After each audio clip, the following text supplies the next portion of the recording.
Three, two, one, action.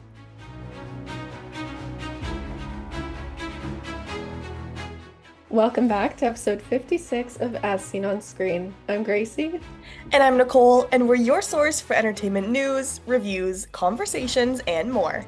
You can watch or listen to us wherever you get your podcasts on Spotify and YouTube.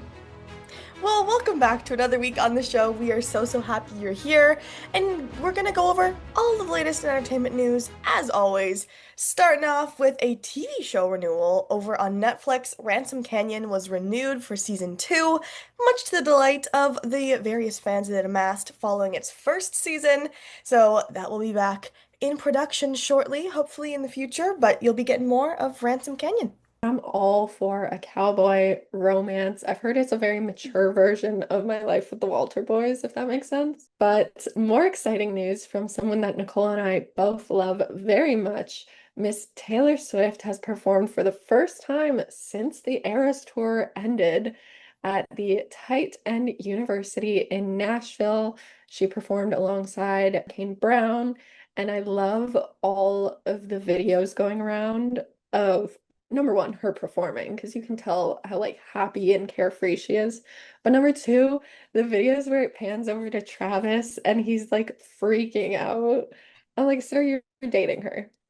Keep the energy, but like slay. No, I love that she's kind of like living a normal life. Well, as normal as it can get for a global pop sensation like her. Like she was taking pictures with people, she was drinking with people. Yeah. She was just having a good time being a human, and I love that for her. I think it's so cool. And imagine I was reading apparently the tickets were only $30 to this show because this event was put on by Travis Kelce for the Titan University. And so Chase Rice was the headliner, and then Kane Brown came out as like the guest, and then he he introduced Taylor.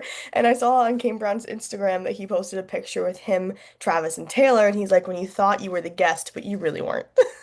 Literally, all I can think about is number one, the Super Bowl is punching the air right now because they've been trying to get her to perform for years, and she's been like, no, especially now that she's with Travis. But Travis is like, hey, want to perform a singular song at a bar? And she's like, yeah.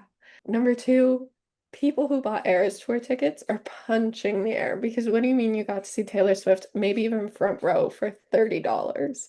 I feel like we had to shout out the drummer though too, because I also read that apparently he found out she was coming on 3 minutes before she came on, and I he could killed never. it.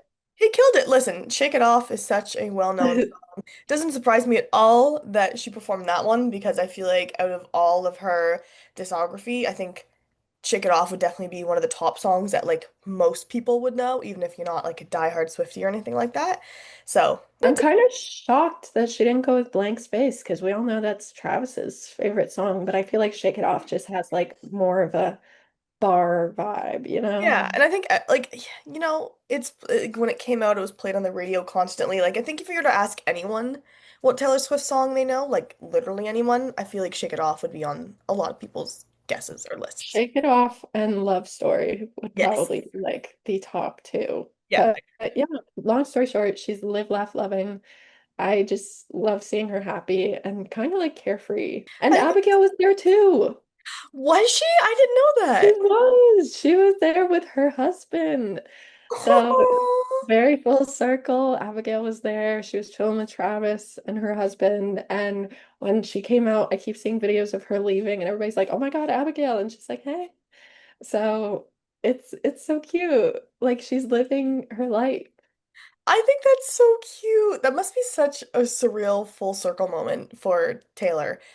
Like, you start off your career playing in bars, and then she like got bigger and bigger and bigger and bigger, and now she's like the biggest pop star in the entire world. And now she's back, she's playing at a bar and in Nashville of all places, and I think that's really Yeah.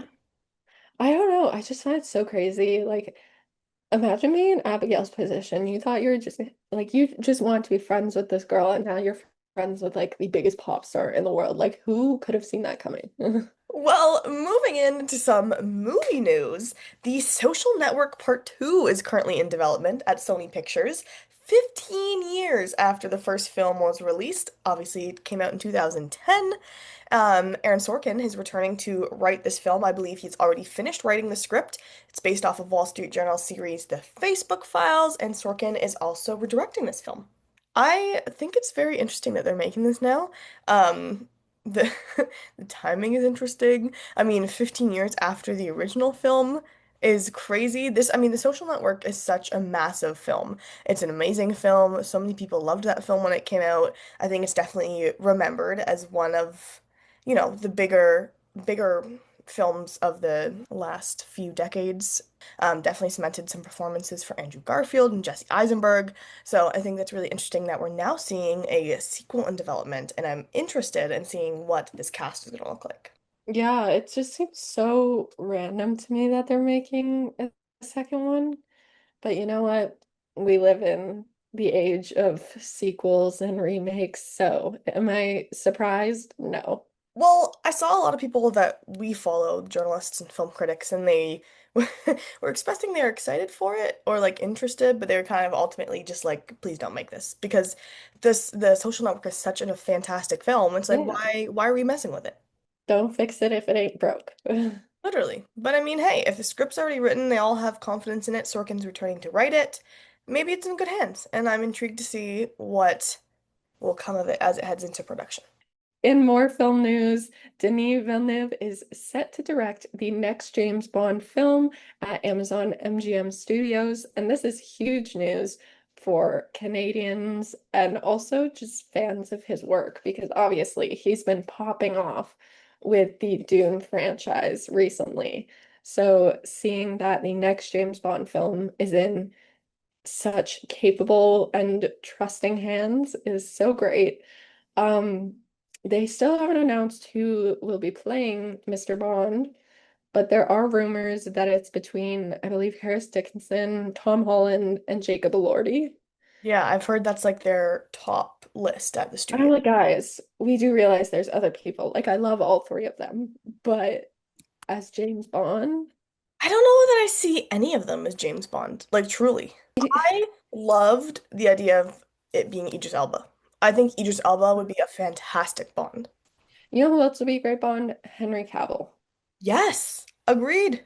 I think too in my head, like when you look at people like Harris Dickinson, Jacob Elordi, Tom Holland, they're all definitely younger, obviously. They're younger actors. Yeah, I feel like James Bond, all the James Bond we've seen are, like older. older men. I don't picture them as Bond because they've all had such prominent roles. Like, obviously, Tom Holland, when you see him, you think of Spider-Man. It's just like each of them have their own thing already. And I feel like it's hard to kind of see them as Bond when they're such prominent characters already.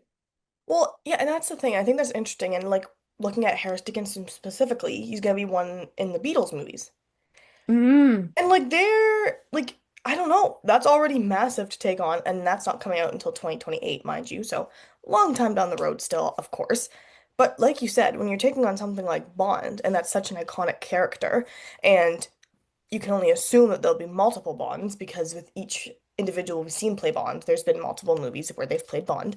it'll be interesting to see whoever they do cast is obviously going to have mixed opinions. That's just the way it goes in Of course. entertainment. Yeah, But silently hoping it's not those three, even though they are extremely talented. I very much agree. But yay for Denny. Very excited. Yeah. And last but not least, for film news this week, we have an exciting announcement about The Devil Wears Prada 2. We found out it is officially in production. We've talked about this a few times on this show over the past year since we had this announcement for a sequel, but the cast includes returning characters for Meryl Streep, Anne Hathaway, Emily Blunt, and Stanley Tucci. We also have Kenneth Branagh joining this cast. And when we spoke about this last, we were talking about how the release date is already early next year. So this is a quick turnaround for this movie since they're only filming it right now. It will be out in less than a year, which is super exciting. But I mean, I think so many people are very excited to see this sequel. I'm intrigued to see what they do with it for the storyline. Obviously, we're seeing 20 years since the last movie, so it's going to be interesting to see what they do with the character dynamics, what they do with the storyline. What is this movie really all about? I'm just intrigued to see all of these details. Well, that is all we have for movie and entertainment news this week.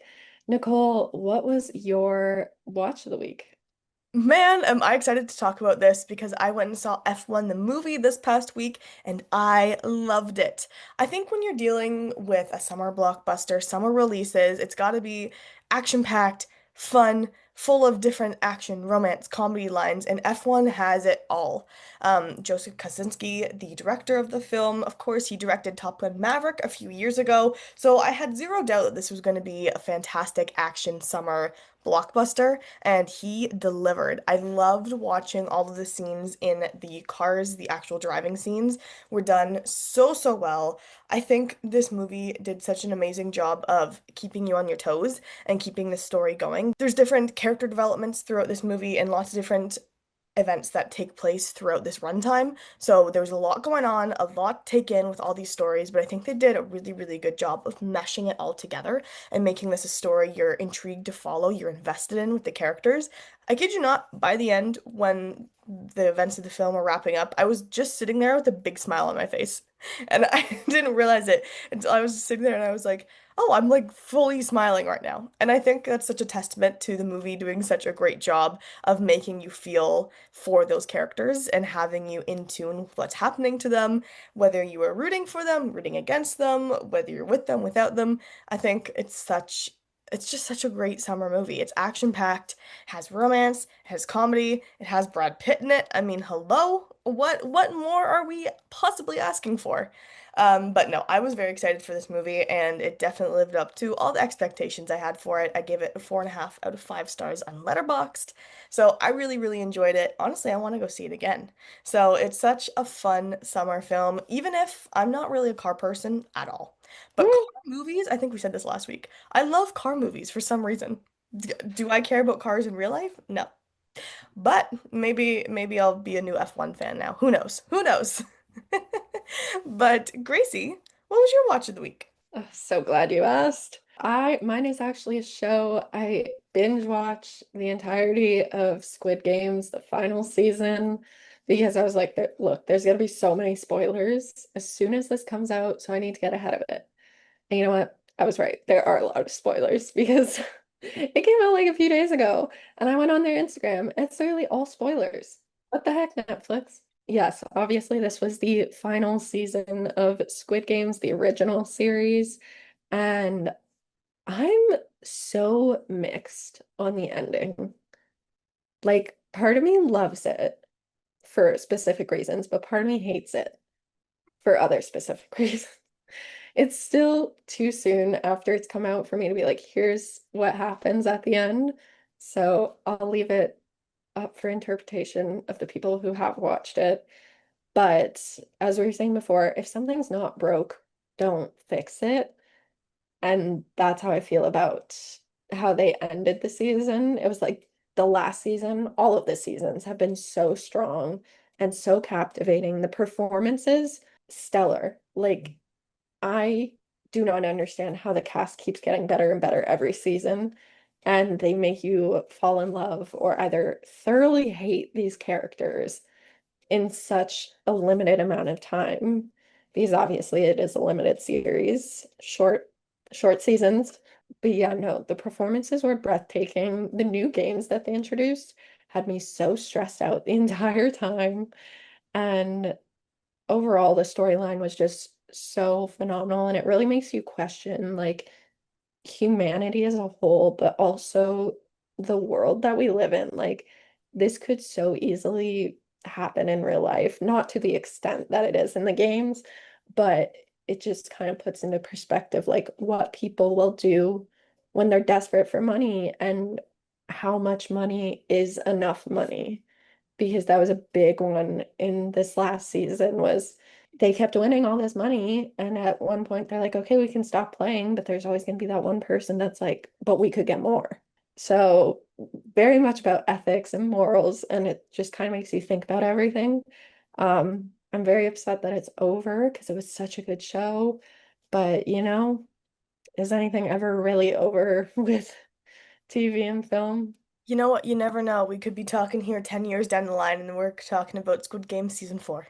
Well, those were our watches of the week, so of course, let's move into our next segment, our songs of the week. Gracie, what are you listening to this week? My song of the week is not new by any means, but when a song just hits on your playlist, it hits. Rush by Troye Sivan. Such Yep. a good, like, power up song, gets you feeling hype, gets you dancing around. Also, Troye Sivan is such an icon, so whenever I see Troye Sivan, I think about Timothy Chalamet in SNL. That is my Those, connection. that just makes me think of the Timothy Chalamet, Pete Davidson one. It's Yes. still the funniest thing I've ever seen in my life. Like, genuinely, I laugh at that every single time I watch it. Like, it's my I first think time watching it all over again. Timothy Chalamet, and Ariana Grande need to be regulars on SNL because every time they're on, we get the funniest stuff. He is just so funny. I love every time he's on SNL. His comedy is gold. His delivery is perfect. It's true. But Nicole, what was your song of the week? I, again, shocking to nobody at all, country music. Cam Galloway, who is a local Ontario country artist here that I've talked about a few times on the show, he came out with his latest single called Got Me Tipsy a few weeks ago now, I believe, and it's such a good song. Perfect time for the summer. I really do love his music. He has such great songs, lots of upbeat, but then also a little bit slower ones, a little in the feels country, which is always necessary too. So I really love this music. So if you haven't listened to Cam Galloway, go stream on Apple or Spotify. Spotify is elite, so always go stream on Spotify. But yeah, Got Me Tipsy by Cam Galloway. Well, we've reached that point in the show. It's our last segment. Upcoming releases. I'm gonna disclaimer in this week and say it is a slow week, so we have 5 whole upcoming releases for you this week, all in television. So you know what this means. This is a good week to catch up on anything you haven't seen that has come out. This is like a good catch-up week for everyone, you know? So Mhm. now you can go binge everything. You can go to the movie theater, all this stuff. But in case you're all caught up, coming out July 3rd today. The Sandman Season 2, Volume 1 on Netflix. Then on July 7th, Summer and The Bachelor are meeting for Bachelor in Paradise Season 10 on ABC. On July 9th, we have It's Always Sunny in Philadelphia, season 17 on FXX. And rounding us out on July 9th, we have South Park Season 27 on Comedy Central. Crazy. 27 is quite impressive, I can't lie. It is very impressive, yes. Well, that is everything we have for you this week. Thank you so much for sticking around and joining us to talk all things entertainment news. We will be back at the same time next week to give you the rundown all over again. But until then, I'm Nicole. I'm Gracie, and you can watch or listen to us wherever you get your podcasts on Spotify and YouTube. See you then. Bye. Bye.